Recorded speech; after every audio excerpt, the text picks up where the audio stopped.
Hello, Creative Gems. Welcome back to Creativity. And if you're new here, I'm Sandy. Today, I'm going to show you how a simple few minutes browsing on the internet a few days ago inspired me to get my creative juices going. These are pictures of a few home decor pieces that I found so beautiful, glam, and elegant. And many of these pieces I would love to have in my own home, but if you know me, I prefer affordable elegance, and these pieces I found on the internet were way out of my budget.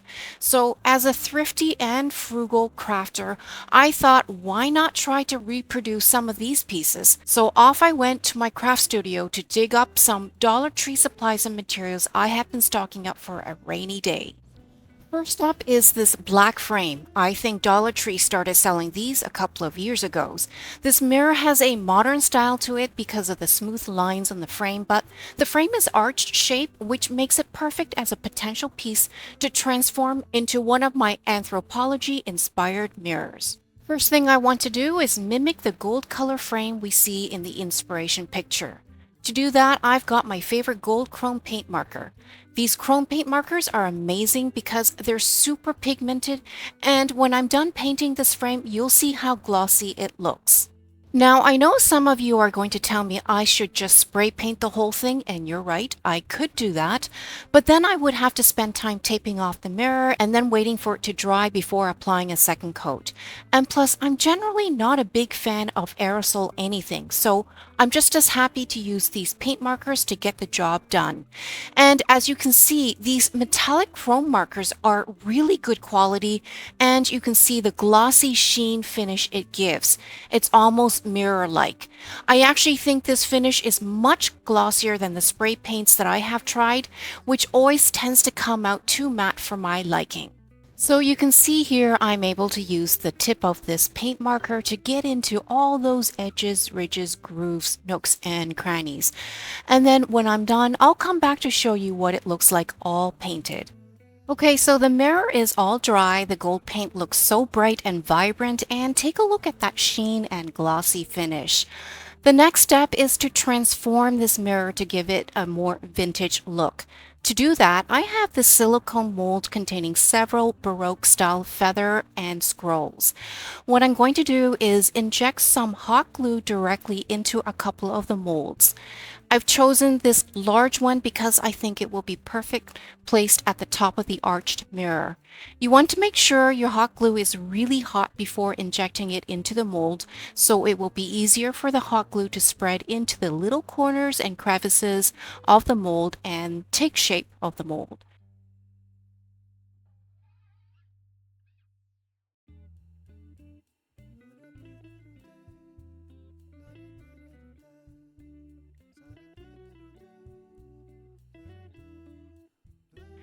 I'm also going to inject some more hot glue into these smaller feather-shaped molds.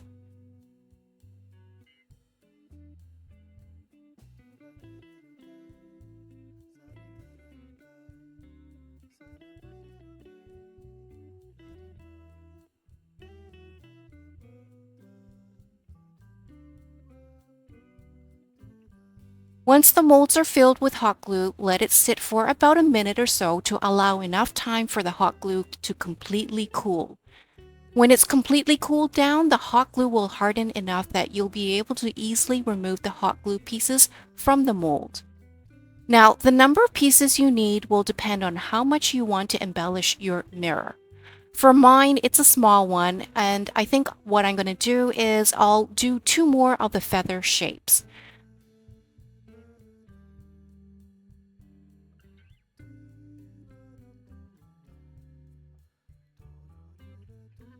Okay, so all my pieces have cooled down and they're now ready to be painted.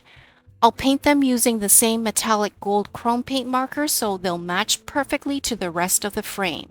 And while I work on this, I would like to take a moment to thank you for tuning in to today's craft project. If you enjoy glam home decor and DIY crafts on a budget, please let me know by hitting the subscribe button. And if you like what you see today, please give me a thumbs up as well, so YouTube will continue to recommend my channel to other viewers like you. Okay, so all the pieces are painted now and they're dried, and now we can start placing them onto the frame. Notice how I only painted the front of each piece? That's because no one will see the back anyhow. So for the large piece, I'm placing it at the top of the frame, mimicking the arched shape of the frame. I'll want to make sure it's centered, and we want a bit of the piece sticking out past the frame at the top. Once I know where I want the piece to be placed, I'm going to go in with some hot glue. Not too much for this, just a little will go a long way. And you want to apply the hot glue only in the areas that will actually make direct contact with the frame. Now I'll go ahead and hot glue the remaining smaller feather-shaped scroll pieces, placing two on either side. Again, we want to mimic the shape of the arched frame, but also leave a tiny bit of each feather-shaped scroll piece to stick out. And I love how easy this craft project is by using just a little bit of hot glue. It really makes things go so fast.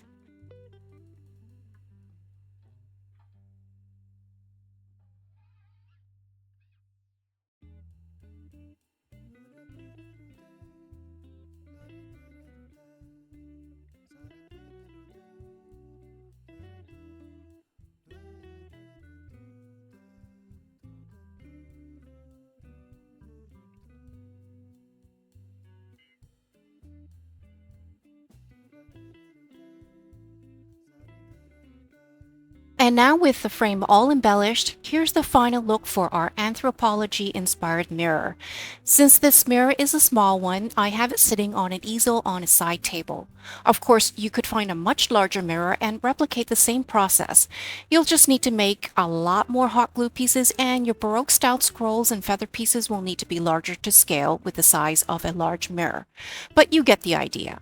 We managed to transform a modern style back frame mirror into a beautiful gold framed vintage mirror with just a paint marker and some hot glue.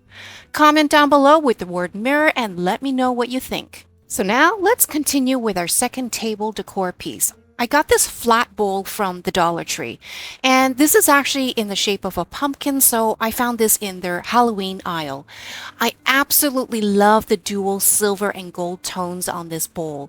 On the inside of the bowl, it's a really pretty muted gold tone. The outside of the bowl has this silver chrome mirrored finish that makes this bowl look so high-end already, even though the bowl is actually made of plastic. So what I want to do now is kick it up another notch by adding a silver chrome rim to the entire bowl. I have this U-shaped card trim that some of you may have seen me craft with in some of my other craft tutorials. It's U-shaped because you can actually open it up. So what I'm going to do is insert the rim of the bowl into the trim and then apply the trim all around the rim. And the great thing about this trim is that inside the trim is self-adhesive, so once you have the rim of the bowl inserted into the trim will stay in place. This trim is also quite flexible, so it can be manipulated all around the rim to match the shape of the circular shape of the bowl. And by the way, if you like any of the craft supplies and embellishments I'm using in today's craft projects, like the chrome paint markers and this card trim, I'll leave links down below in the description box. You'll always leave me comments asking me where I get my craft supplies, so this is just a reminder that I always leave links in the description box. And of course, if you see something you like and you can't find the link, feel free to leave me a comment so I can dig it up for you. So around the stem part, it might take a little extra effort to get the trim on because the curves are so small, but I'll just use my fingers to press down firmly and keep my fingers there until the trim stays in place. The adhesive underneath should help keep the trim from coming off.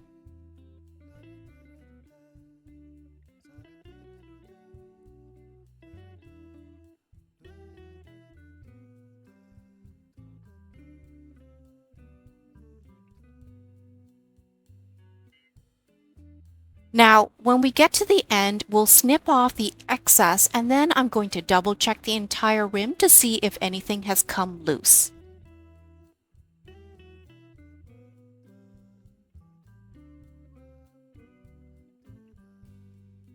So it looks like the stem is giving me a bit of trouble. You can see the corners didn't stick, so I'm going to grab my hot glue gun and a little hot glue to reinforce things. Make sure you only apply a tiny bit of hot glue because you don't want any excess oozing out from underneath the trim. And then I'll use my fingers to press the trim down for a few seconds until the hot glue has completely cooled. Then I'll go ahead and do the same thing on the other side of the stem as well.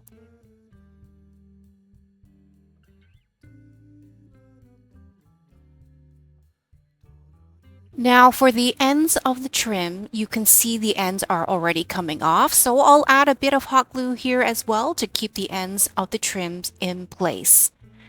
And there you go, now this looks good. However, the only thing that is still bothering me is that I can see the seams here, so I'm going to get a small strip of silver rhinestone trim and we're going to cover that right up.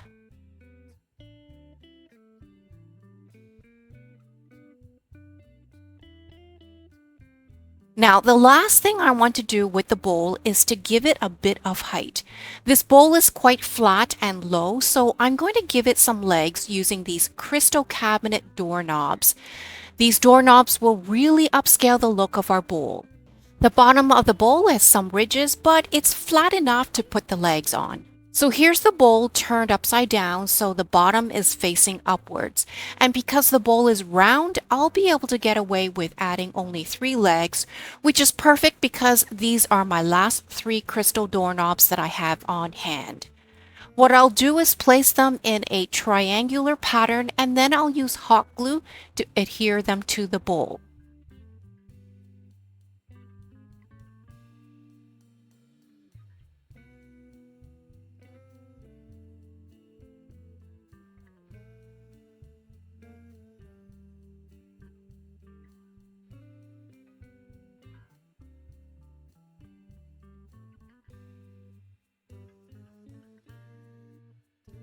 Once all 3 are done, make sure you get rid of any hot glue strings.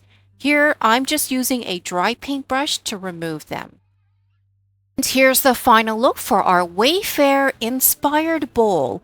I really think the crystal legs we added gives this bowl a very elegant look and the silver rim enhances the already beautiful silver exterior. And the muted gold tone on the inside of the bowl is the perfect contrast. I think I might want to use this bowl to hold some of my trinkets and favorite jewelry pieces. But I would love to hear some of your suggestions.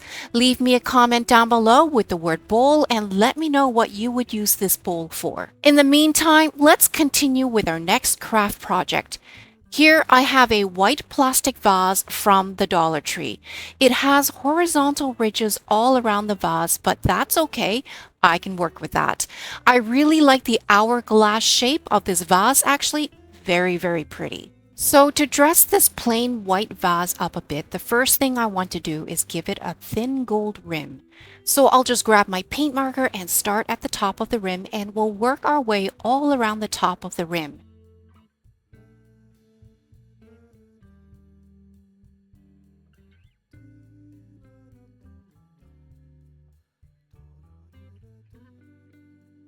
Once that's done, I'm going to add some gold along the sides of the rim as well, so it can be more prominent. And by the way, I know a lot of you gals out there watching are more into silver than gold, so if gold is not your thing, go ahead with a silver rim instead.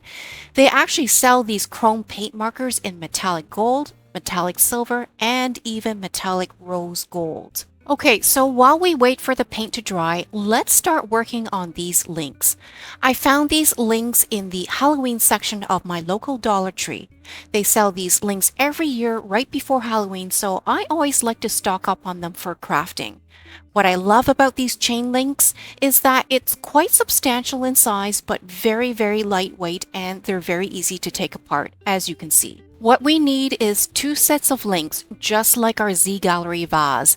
And with the size of the vase we have, 4 links on each side of the vase will be sufficient. Now, we could leave these links as they are and they would look quite nice against the white vase. But since we painted a gold rim on the vase, what I'm going to do is paint these chain links gold as well. To do that, I'll need to take these links individually apart to make it easier to paint them. Now, since you've already seen me use the paint marker to paint the hot glue pieces we made for our mirror previously, I'll fast forward this section of the video and just show you the finished links all painted. And here you go. This is what the links look like now, all painted. I'm always so pleased with how glossy the finish is coming from a paint marker. And they really didn't take that long to paint and dry.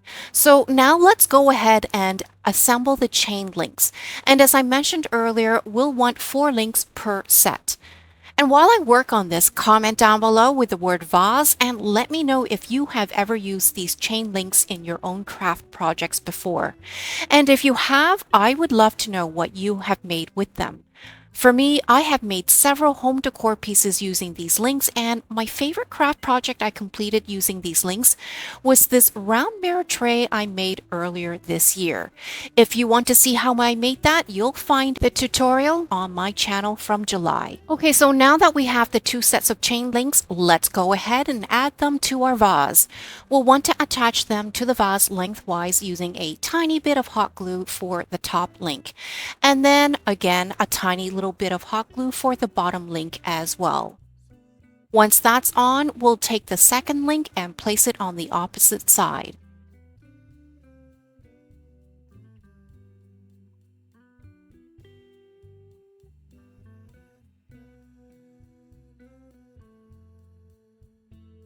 Okay, with that done, here's the final look for our Z Gallerie inspired vase. Of course, I put my own little spin on the vase by adding gold accents to it. And I think the color contrast between the gold and white actually look quite beautiful, don't you think? I like this vase so much, I may want to find another vase, but a taller one, and replicate it. What do you guys think? Comment down below with the word vase and let me know what you think of this one. Did I do a good job making it my own with the gold accents? Let me know. Okay, so for our next craft project, I have this rectangular framed mirror from the Dollar Tree. The frame is a dull silvery taupe color that's quite pretty, almost like a champagne gold. It's not very shiny, which is fine, but there's also some black trim and some studs framing the mirror as well. So what I want to do is paint the inner frame silver. If you prefer to keep the frame as is, you can skip this step. The next step, we're going to embellish this frame mirror with some silver balls.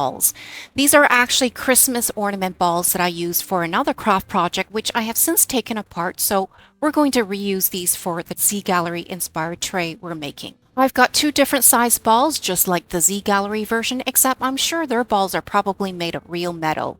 We'll need 3 of the larger sized ornament balls and then 2 of the smaller ones.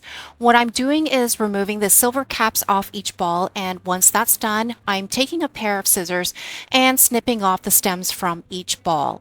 And while I work on that, comment down below with the word tray and let me know if you have ever crafted with any of these ornament balls before. And if you have, I would love to know what type of crafts you have made with these ornament balls. For me, I love crafting with the silver and gold ornament balls because they have a mirror-like finish and they make excellent embellishments for my home decor craft pieces.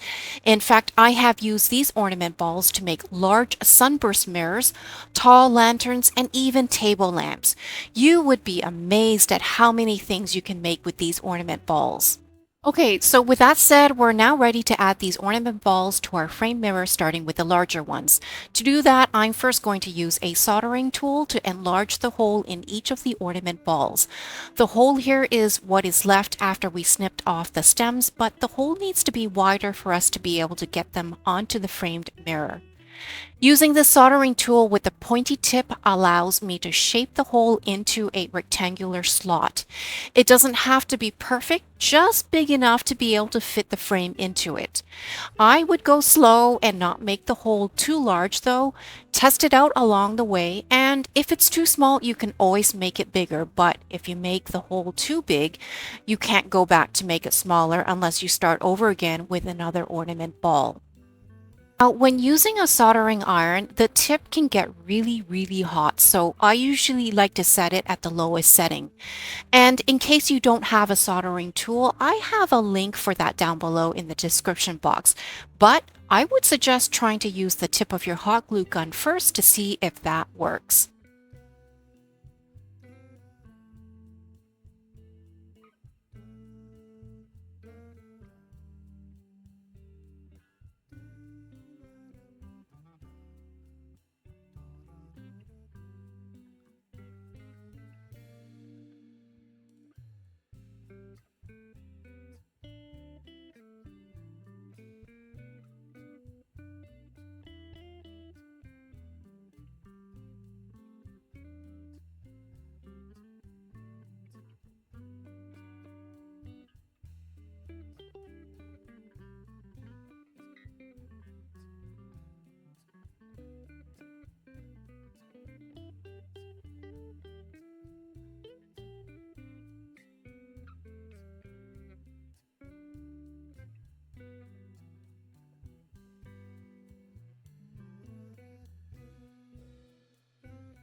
The first ornament ball will be placed at one of the four corners of the framed mirror.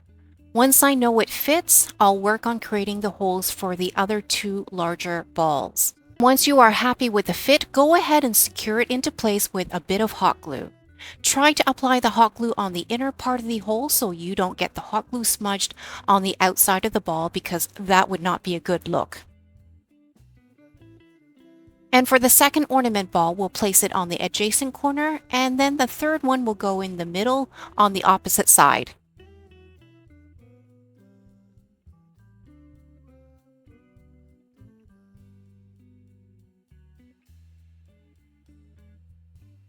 The fourth and fifth ball will be the smaller balls. One of them will be placed a quarter of the way from the corner, and the last ball will be placed on the opposite side, approximately a quarter away from the corner as well.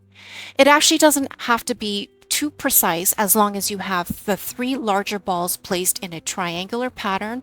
So when you place the tray down onto the table, it will balance evenly. In fact, the two smaller balls are purely there for aesthetics, and because they're so small, you won't even need to widen the hole. You can simply adhere them directly to the frame with some hot glue. With all the ornament balls adorned onto the framed mirror, what I want to do now is go back and embellish the larger ornament balls, each with a clear acrylic gem.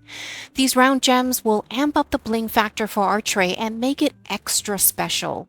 We'll just pop them on with a tiny bit of hot glue, and it will take absolutely no time for them to take hold.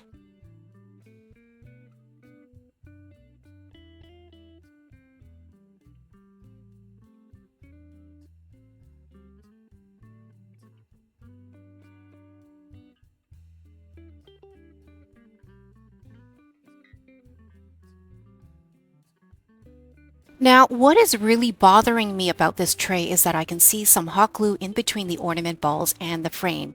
The seams are not very pretty at all, so I'm going to cover up those seams with a strip of silver rhinestone trim.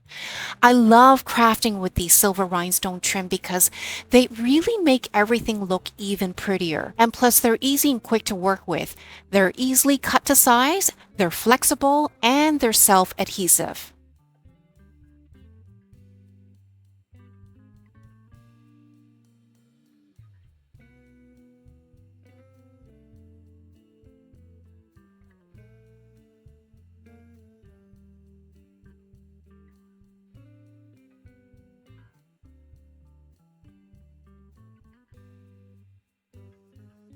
Here's the final look for our Z Gallerie inspired chrome bubble serving tray. Once again, I put my own little twist on my version by keeping the frame intact. And I chose to use fewer baubles because my tray is not that big. But overall, I love how unique it looks, and it's also very functional. Of course, the Z Gallerie version has baubles that are made of real polished stainless steel, but only for a couple of dollars. I think mine is a pretty good version of it. Comment down below with the word tray and let me know what you think of this version. Would you try to make one for your own as well? If you enjoyed today's craft tutorial, I would love to know which home decor piece from today you like best. And if you feel inspired, please like and subscribe to my channel and share with other creative gems. Also, remember to hit the notification bell so you can be notified every time I have another DIY glam project on my channel.